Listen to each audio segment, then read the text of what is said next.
Hey guys, thought I'd do a quick video today showing some condition differences. I've noticed that a lot of times when we get new guys into the hobby that they come in and for some reason they always want to think that their stompers that they found are in mint condition, and typically that's not the case, but new guys see through different goggles than the seasoned collectors do. So I'm going to start with an example with garbage pail kids actually. One thing that I've learned quite a bit from cards is that the collectors want sharp corners. As you can see, the corners are really bad on this. This is a really rough card actually. There's some ripples in it. There's some discoloration. I mean, this thing's been used and abused. Still wouldn't throw it away, but it's not really worth anything anymore. It's abused.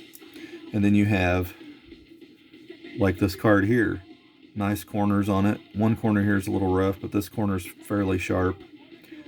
Typically it's hard to even find a card brand new out of the package that will be a number 10. So as you can see, this card is also off-centered, and collectors want them to be as centered as possible.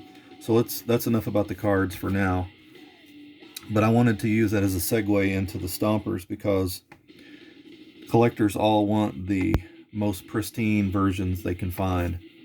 And a lot of times when a new guy comes in, he will come in with a Stomper like this one here.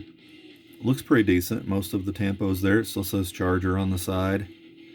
This one's a little more worn on this side, but you know, a few scratches in the paint, stuff like that. I mean, that's not bad when you know, for a new guy, when he comes in, he thinks that looks really nice, but he may have never seen what they look like when they're mint condition or close to it. So even this one here, I probably would not consider this a 10 because it has a few flaws here and there, but I could probably put a number 8 condition on that, which is actually nice enough for my collection. This one also even has the track guide on the bottom, which is nice. So again, let me set these side by side here so you can see the differences in conditions there for yourselves. You can see the Pentastar's gone off of the side of the one in my right hand, and the other one's in nice shape. So again, this tends to be what the new guy thinks he has, but this is what he usually actually has. So that's one example. Let me go to the next one here. This one we see quite often. This is a fairly desirable Bronco. We see them regularly, but normally the logo's gone off the side of it. Other than that, this is pretty nice. Still has the Bronco on the windshield and everything. So here's the nice one. This one here still has the Ford logos on the sides. Once these are worn on the sides, most collectors pass by. They don't even look at them because they want it to be how it came out of the package.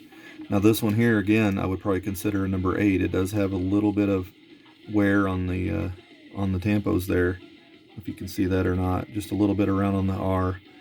So this would still be nice enough for my collection, but it's still not perfect. So finding a perfect one is also hard to do. Sometimes even in the packages they're not perfect. This next one is also another one we see quite often. It's the Chevy Nomad, and as you can see, the word Nomad has gone off the doors here. Chevrolet's worn there. Other than that, this is a nice looking Stomper, but it has enough wear that most collectors would pass by. This is what it's supposed to look like on the side. It's supposed to have the Nomad there. Now this is a Gen 1, so it didn't come with the silver lettering on the moldings there. So as you can see, the Gen 2 here has the wide wheel flares, whereas the Gen 1 doesn't have any wheel flares. So that's one way to identify the bodies. They're nearly identical otherwise, just a little bit wider on the sides. This Blazer is another one. This is something we see fairly common with this one, is the word Blazer is typically worn on the doors. A lot of times kids hold them like this. When they're turning on a Gen 2, the switch is right here. So when you rub back and forth, you can see what my fingers are doing right now. They're rubbing right where the word Nomad is supposed to be. So that rubs it off. We have a Bronco here. This is a fairly common condition we see these pop up in. I've seen people try to get a couple $100 out of this condition because they saw one on eBay that was mint condition and it went high, so they think theirs is supposed to. But as you can see, this one's so rough on the tampos that they probably need to be stripped. You could stick this body in 91% alcohol. It'll take those off in just a few seconds, and then it would just be smooth and it would probably look better. And a guy could always make some custom stickers or something like that for it, to keep it in the collection. And again, there's nothing wrong with collecting lesser conditions, but it's just the fact that people pop up with these thinking they're mint when they're not. This one here's a Dodge Ram, and as you can see, the black is gone off of the plastic chrome parts that were supposed to be chrome anyway. And chances are, a lot of times when these are in the package, there's a battery in there, and over time it cracks and it lets the fumes off inside the bubble, and it ends up wearing the chrome right off. It just eats it away, and there will be no signs of it in the package. It'll just be gone. Now, one thing on these that's fairly common to be messed up, if I can get it to zoom in here, try it again here one more time. Well, it's not wanting to zoom. Yeah, there we go. The Ram Wagon logo on this here is typically worn. There'll be one letter gone or something like that. I think the other side's like that. Yeah, the R and the A is a little worn there. So, you know, this is still a good Stomper, but it does have chrome wear and it has some lettering gone on there. So when you first see this, you think, wow, that's a nice looking Stomper.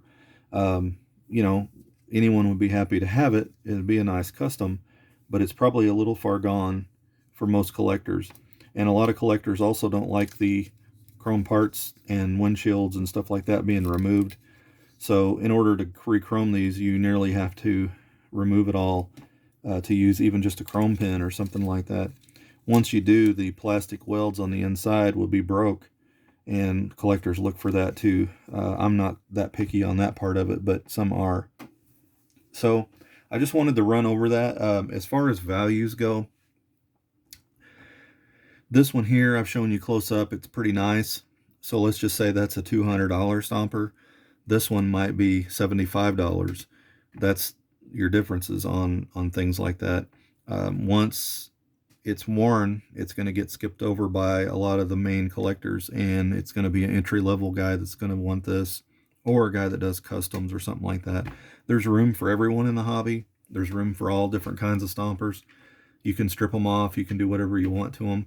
But I'm just saying that typically what we find is new guys come in and they're seeing dollar signs. They've been on eBay and they saw this one and they thought, or they saw this one here, I mean, and it was real nice, and they thought they had the same, but theirs looks more like this one here with the wear and all of that. So totally different category, and once they're worn to an extent, one collector's not going to want it for sure. So just thought I'd throw that out there today, just for the new guys to know. I appreciate everybody watching. Hope you're on the Stomper Museum on Facebook. We'd love to see your Stompers there. We're pretty open to customs, and people do all sorts of different stuff on there, and we all get along. Some collectors are more like purists and some aren't.